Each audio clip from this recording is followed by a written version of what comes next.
it's disturbing. Like, I have to admit my weakness. Like, financially, no one ever wants to admit their weaknesses. You know, and I made serious blunders. That was probably the biggest blunder, like, caused trouble for me, was taking the money. Every one of these scams gets me, but this one cuts a little bit closer to home. And the fact that someone is out there who's served our country, who's protected my rights, is being exploited for a pension that they earned in many, many times over, to me is, you know, the depths of depravity. These are people we should be honoring, not exploiting. It's the same thing with somebody who takes out a payday loan or goes to a loan shark. I think people who target veterans like that are a special kind of bad.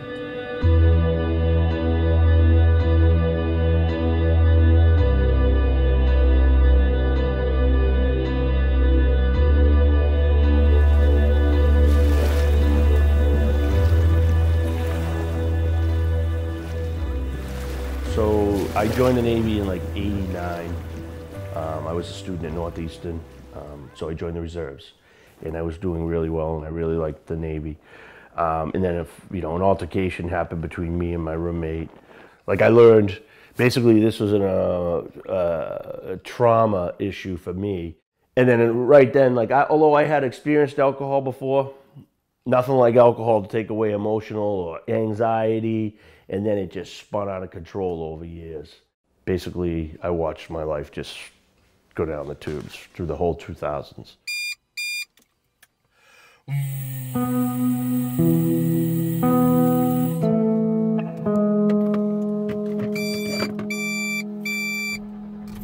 The Navy was very, very good to all of us.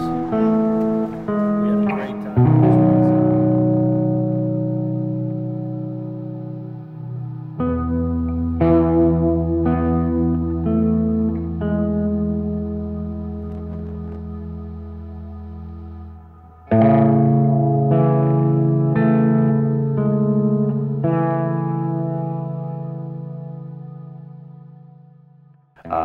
Financially, I put myself in trouble. I had been living in the same apartment for a while, so I was behind on my rent. I was grasping at straws, trying to help her get into treatment, me stay in treatment at the VA. I was in the VA, and someone had mentioned future income payments, and I was like, sweet.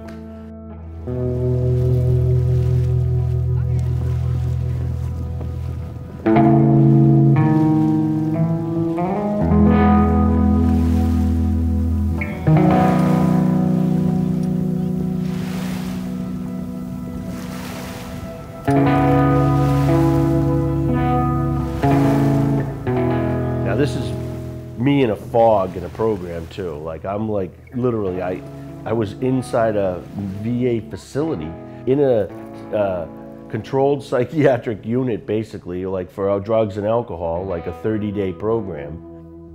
You know, my thought process instantly was like, oh, I can pay my bills and get out of here, and I'm straight now.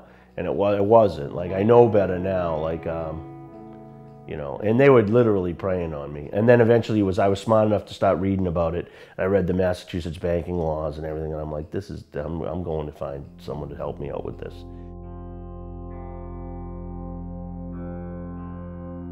Back in the early 2000s, the United States was involved in the Gulf War.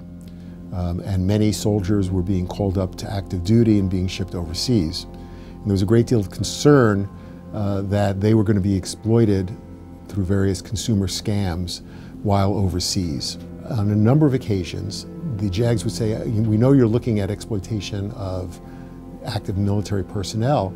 He said, but we've been getting floods of phone calls from retired veterans who were being caught up in what they described as pension scams. And what they were saying is that if you have a need for immediate cash, rather than waiting to get your benefits down the road, we can give you lump sum payments up front that will help you take care of your health needs, your education needs, your housing needs, your car needs, whatever the case may be.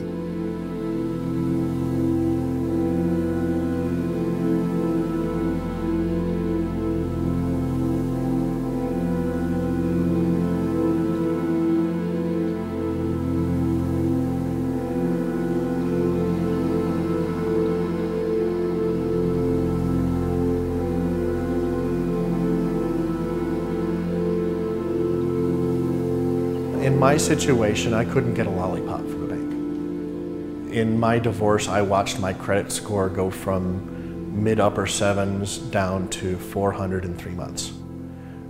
So, you know, a bank wasn't an option. A traditional loan wasn't an option. I had no assets because everything had been taken in the divorce. I had very little income. My VA disability income is really the only sure thing that I have. You know, can I get a loan and use my VA disability benefits like as a kind of like a lump sum payment or something like that? I thought, hey, maybe is this possible? Google search, and that's how I found it. At no time was I given an interest rate disclosure. There was a mention in the contract that this does not constitute an assignment, which, you know, looking back, in hindsight, being what it is, 2020, is shady as all heck. But I didn't think anything of it when I saw it because I was unaware of any such assignment laws or the idea of an assignment. It's safe to say that I would not have entered into that contract had I not been in extreme financial stress. I believe that what they're doing and what they have done is nothing short of predatory.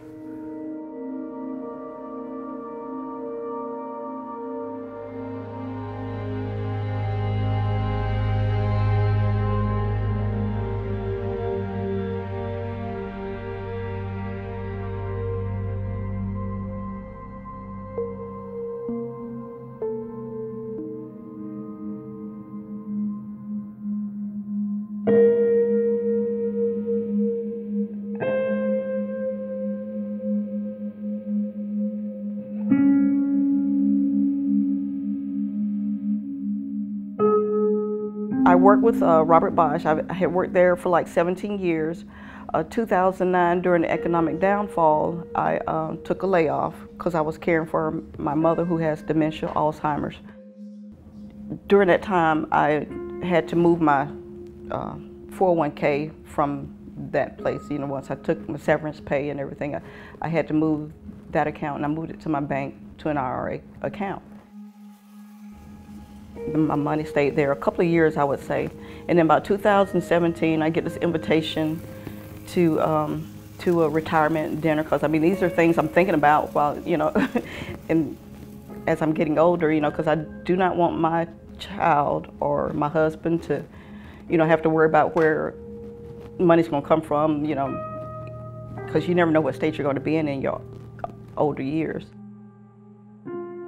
At this dinner presentation, we met Chris Dixon. He presented this retirement investment, and it was pretty impressive. My husband and I went to a couple of meetings with him. The biggest amount of money that most people have as net worth in this country is what's in their qualified accounts, and by that I mean your retirement money, 401ks, pensions, and IRAs.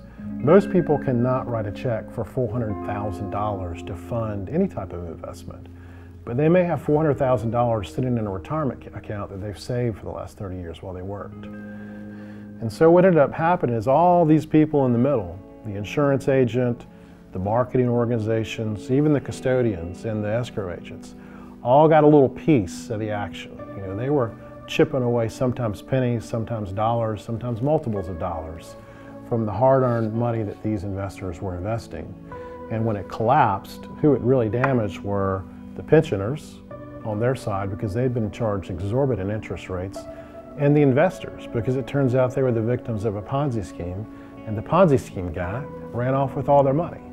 It's pretty much devastating. Basically, the only way I can describe it is just devastating. Chris operated very much, I've got this under control, this is paperwork. He said, you can read it if you want, but there's 47 pages here. I need for you to sign here and date it. So I learned something from that, obviously. I've learned a lot from this, but Most people, and I have a PhD, I'm not stupid, and I read well, but the language that it was written in was very foreign to me. So it goes back to trust. We need to up the ante for the risk. These people are acting with impunity because there's really very little to deter them from doing what they're doing. They just pick up their business and they set up a tent somewhere else. Criminal prosecution, which I believe is deserved under these circumstances, may be the deterrent we need. You know, I understand that thought process, like the survival of the street stuff. Like, I'm well in tune with it, like, and what goes on and how people, it's just manipulating the situation with your intellect to prey on other people. And I'm sure that's exactly what they were doing. They said, oh, here's a group of people that we can financially prey on that are poorer or maybe not as informed about law, and we'll find the loophole and we'll steal from them. And, you know, is that the society that we want to live in? I don't want to live in that.